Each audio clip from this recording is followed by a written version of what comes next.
So we have a woman that is, part of, I think she's first generation immigrant. And she's going to really, talk about what we have talked about, many times before, about a lot of them are told to stay away from FBAs. Let's go ahead and check that out. So in doing a live this morning, I made a discovery, and the discovery, a lot of us made a discovery on this live.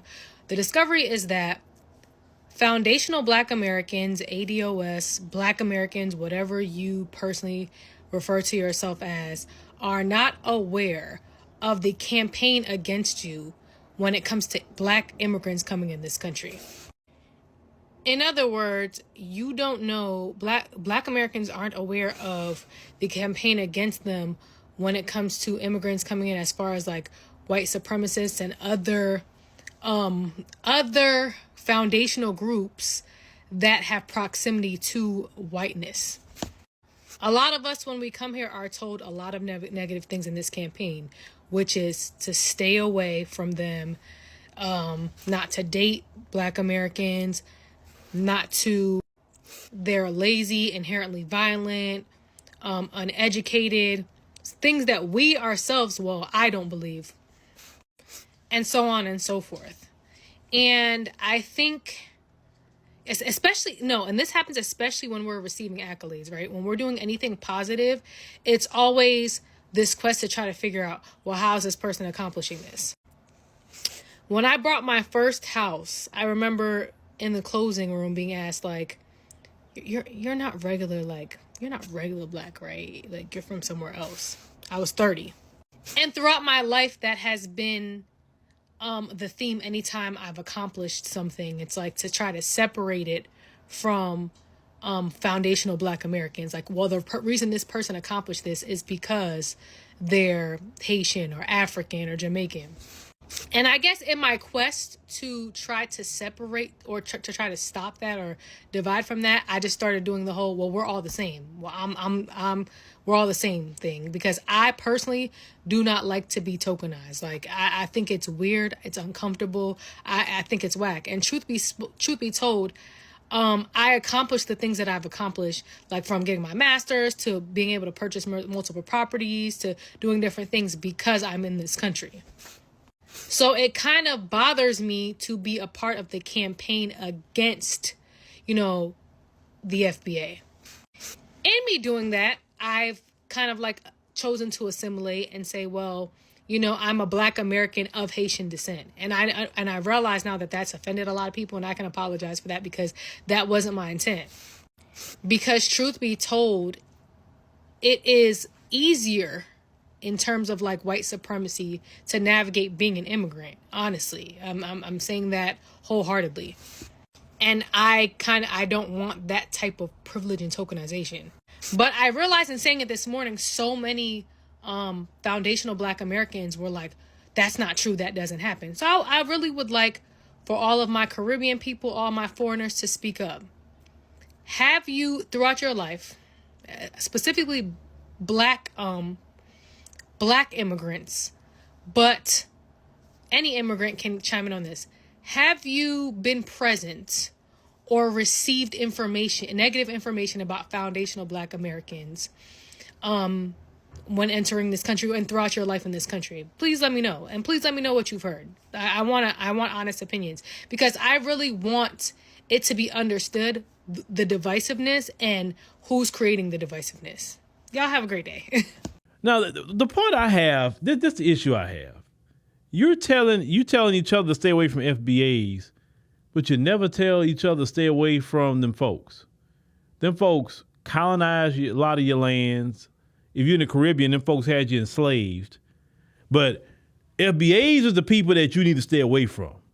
Y'all never think about that for a minute and say, wait a minute, hold on. FBAs didn't colonize us. FBAs didn't have us enslaved. FBAs didn't cause no coups in my homeland. FBAs isn't stealing the resources of this country. FBAs not coming in there doing whatever they want to do in our country. A lot of filth that's being done, even to the children, right? FBAs aren't doing any of that. But yet, when you come over here, stay away from the FBAs. It's no logic to it. It's no logic to it because it doesn't even make sense. And any of y'all that come over here with that, that's why brothers and sisters are so turned up on you now, because you came over here with that, and it was not justified. None of it was justified in why you're doing it. Now, one thing you're presenting is justified, because whatever FBAs who are doing criminal activity, they're not doing it to you.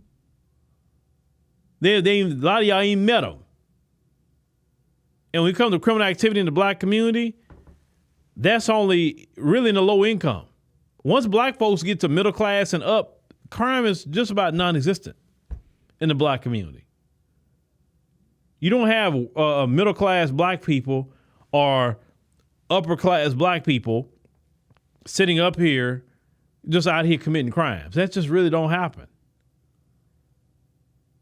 That's really more so in the places where it's, low income and people struggling. And a lot of that crime is done because of financial reasons. It's not that they just so evil. Because I know my people. So you come into a country that it wouldn't be for FBAs, you wouldn't even have the opportunity to get here. So you come to a country that FBAs paved the way for you. Then you're gonna take the ideology of anti-black racism because the folks told you, don't go around those FBAs.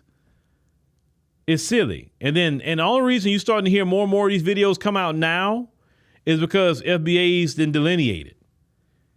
And they don't have the protection they used to have.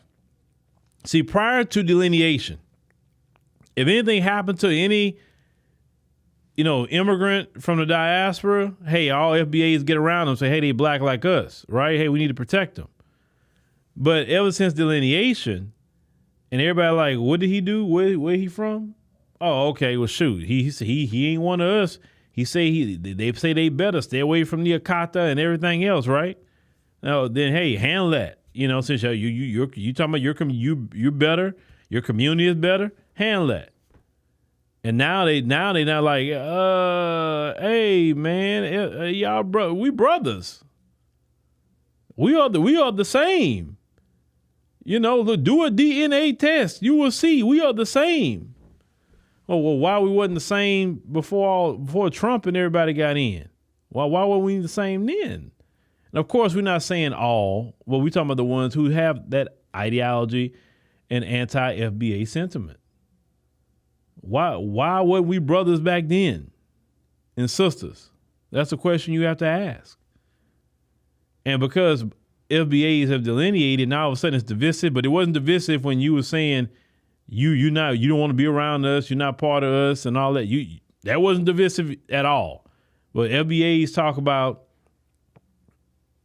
doing things for our community and let everybody kind of deal with the issues on their own from their own community since they don't want to be one of us, right? Now that's divisive. That's wrong. No, that's not wrong. That's not wrong.